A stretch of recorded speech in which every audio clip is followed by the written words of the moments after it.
Agora vamos falar sobre os mecanismos responsáveis pela mudança isomórfica institucional. Quais são esses mecanismos? O isomorfismo coercitivo, isomorfismo mimético e isomorfismo normativo. Aí a primeira pergunta vem: e o que é esse isomorfismo? Isomorfismo significa a atuação de forma semelhante. Então, qual é o mecanismo que estabelece com que todos operem de forma semelhante? No isomorfismo coercitivo, qual é esse mecanismo? A base dele é o pilar coercitivo. Então, a partir da definição de leis, de regras, as instituições vão todas atuar de forma com base nessa legislação. Então, voltando para a questão das empresas.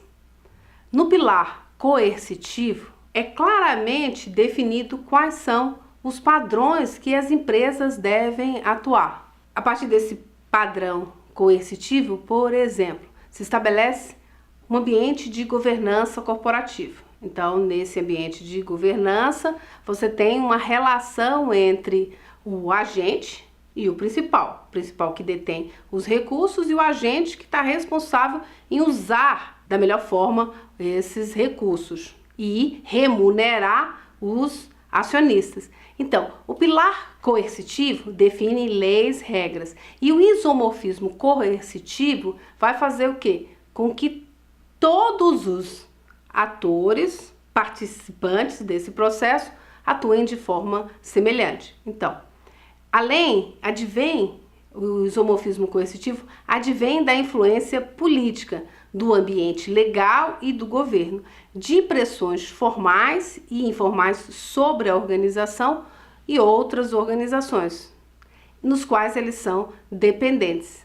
Ele vai definir a forma com que todos devem atuar. Quando esse pilar coercitivo ele funciona e quando você tem um padrão de regulação e de fiscalização onde todos operam de forma semelhante, o resultado final é um mercado saudável. As empresas vão atuar dentro dos sistemas claros de governança, vão remunerar os seus acionistas. Então, dentro de um ambiente de responsabilidade social corporativa, o isomorfismo coercitivo é extremamente importante. Por quê? Porque ele vai ter aquela linha base de atuação. Todas as empresas vão atuar de acordo com a lei. É a base do isomorfismo coercitivo. Então vai ficar muito mais fácil para a empresa estabelecer a sua estratégia com base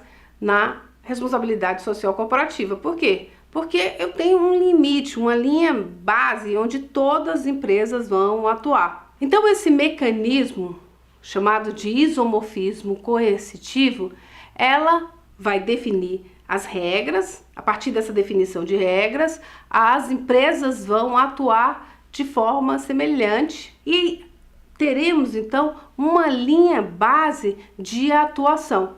Aquele padrão mínimo é o padrão legal e todas as empresas vão respeitar. Essa é a base do isomorfismo coercitivo. O isomorfismo mimético. Mimetismo significa copiar o outro. Qual é a base desse isomorfismo? As empresas, não tendo um padrão legal, vão trabalhar imitando a empresa líder. Então, a empresa que toma o primeiro movimento, as outras vão acompanhar. Vamos falar isso, por exemplo, na questão da mudança climática. Uma empresa líder, o governo estabelece um padrão legal, as empresas todas vão atuar. Isso é o isomorfismo coercitivo. Eu tenho um padrão de limite de emissões de CO2, todas as empresas vão atuar. Mas não está claro hoje em dia quais são os limites de emissão de CO2. Teve o protocolo de Kyoto, mas as empresas ainda estão governo ainda está definido. Por exemplo, no Brasil, a gente tem a política de mudanças climáticas, mas a partir dessa política não existem claramente normas, definições para a atuação das empresas. E o que é o comportamento mimético, esse isomorfismo mimético? Ninguém está controlando as emissões, eu também não vou controlar as emissões. Ninguém fez inventário das emissões de carbono, nenhuma empresa fez, eu também não vou fazer. Esse é o comportamento mimético. A empresa fica observando o comportamento dos seus competidores. Se ninguém toma a iniciativa, principalmente essa iniciativa cabe à empresa líder, as outras ficam esperando. Então, o isomorfismo mimético, ele é resultante de respostas padrão a incertezas, encorajando as organizações às imitações. Então, existe uma incerteza. Como as mudanças climáticas vão afetar as organizações? O que vai acontecer daqui a 10, 20, 30 anos? Então, existe um ambiente de incerteza. E nesse ambiente de incerteza, as empresas ficam imitando umas às outras. Se ninguém tomar nenhuma atitude, não vai haver mudanças. Então, elas tendem a imitar as organizações similares em seu campo. E a empresa que que a gente chama que tomou o primeiro movimento, ele vai encontrar vantagem competitiva. As outras vão simplesmente copiar dentro do ambiente mimético. Vamos voltar para a questão das mudanças climáticas. A empresa que tomar a primeira, fizer o inventário, quando essa política ambiental ficar claramente definida em regras, ela já facilmente se adequou, modificou os seus processos, reduziu os riscos e, a partir dessa redução, conseguiu identificar oportunidades de ganhos. Avançando agora para o isomorfismo normativo. Lembra que essa base do isomorfismo é o pilar normativo, que define normas e padrões. Então, o isomorfismo normativo, ele está associado à profissionalização do setor e dos seus membros, das organizações sindicais, que gera uma padronização através da educação formal. As universidades, os institutos, eles têm uma função extremamente importante nessa definição do isomorfismo normativo, porque ele vai gerar a profissionalização do setor e definir exatamente quais são as normas de comportamento. E a partir disso, os modelos podem ser definidos. Um isomorfismo normativo muito interessante foi a definição de um padrão de sistema de gestão ambiental. Ou seja, quais são os requisitos para montar um sistema de gestão ambiental? Não existe uma lei dizendo que a empresa deve definir uma política, mas dentro de um sistema foi definido que é importante que tenha uma política para orientar todo o sistema de gestão. E essa política vai fazer com que a empresa consiga estabelecer as normas para atender à legislação, para reduzir os seus impactos ambientais. A empresa, quando consegue montar um sistema de gestão ambiental, com base na norma ISO 14000, ela consegue a certificação. A certificação comunica como uma norma que a empresa atende à legislação, que a empresa está preocupada com a melhoria contínua, que a empresa controla os seus impactos ambientais. Então, isso gera um isomorfismo normativo. Todas as empresas que possuem essa certificação ISO 14001 atuam dentro de uma norma, dentro de um padrão estabelecido profissionalmente. Esses três mecanismos são importantes para que a gente entenda o funcionamento da teoria institucional. Os pilares que a gente estudou, pilares coercitivo, normativo e cultural cognitivo, são a base para a definição do tipo de isomorfismo. Agora a gente vai avançar para entender como evoluiu, a teoria institucional evoluiu até a teoria neo-institucional. Na teoria institucional, eu tenho a formação dessas instituições. Para a teoria neo-institucional, eu agora entendo que o governo, a empresa, são atores políticos, são atores em constante mudança. Então, qual a grande diferença desses mecanismos na teoria neo-institucional? Que agora eles são dinâmicos, é o reconhecimento de que um influencia no outro, ou seja, você não tem um comportamento limitado a um tipo de isomorfismo, a um tipo de pilar. Há uma influência de um pilar sobre o outro. E esta influência é importante que as empresas, na definição da sua estratégia, entendam como está funcionando o ambiente externo em que ela atua. Então, dentro do ambiente de instituições, eu vou ter padrões de pensamento e de suposições, ou seja, eu vou entender como esses elementos, como os atores reconhecem cada um desses padrões e como é que eles passam a modificar o comportamento. Vamos voltar para o ambiente da discussão sobre as mudanças climáticas e vamos ver como o neo-institucionalismo ele funciona. Ele, a partir do comportamento, então, eu tenho uma política ambiental, eu tenho uma política de mudanças climáticas. Não estabeleci ainda comportamentos, não estabeleci ainda, no Brasil, no caso, não estabeleceu as regulações, as leis que vão definir claramente o comportamento das empresas.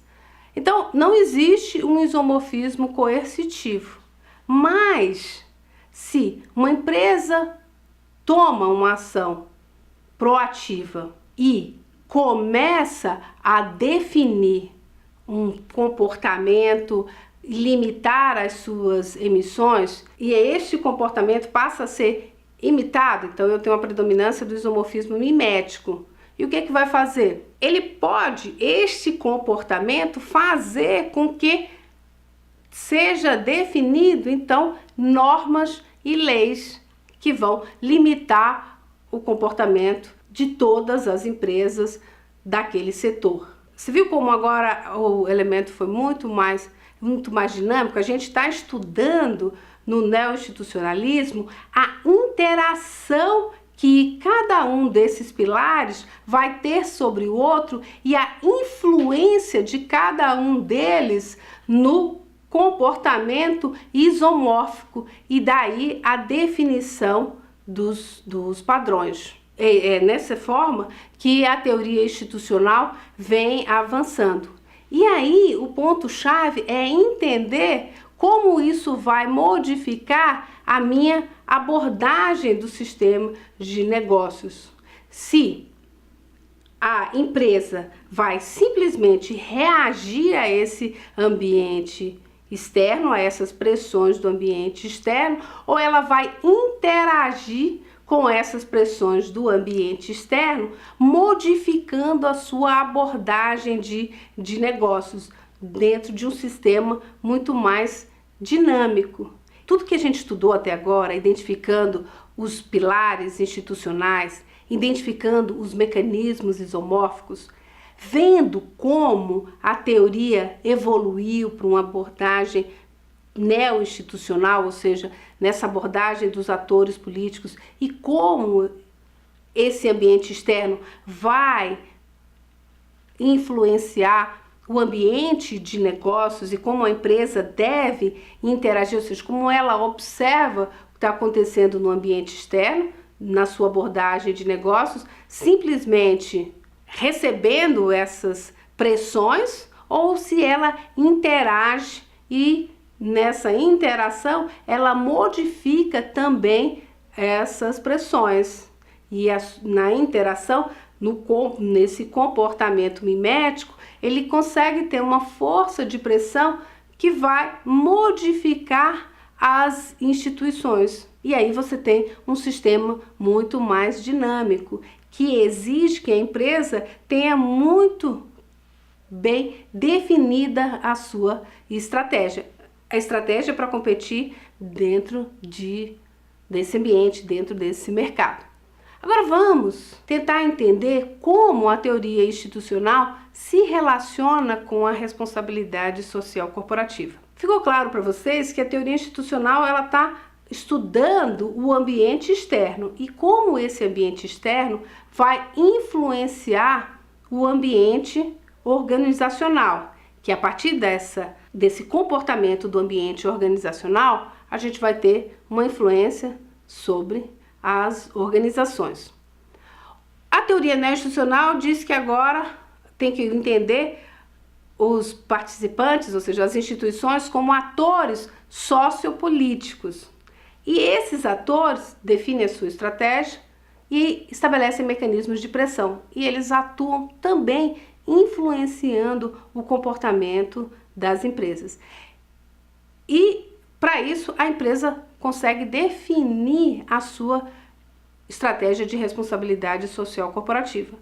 E quando a gente compara num ambiente globalizado, em que existe uma atuação sem fronteiras, o que faz com que a mudança de um país para outro, ou seja, uma multinacional se instalando no Brasil, uma multinacional brasileira se instalando na Europa, nos Estados Unidos, o que exige? Exige esse conhecimento muito claro do ambiente externo, porque se essa leitura dessas pressões institucionais, a leitura de como os atores sociais operam e influenciam, isso vai modificar e vai impactar a empresa podendo ter sucesso ou não.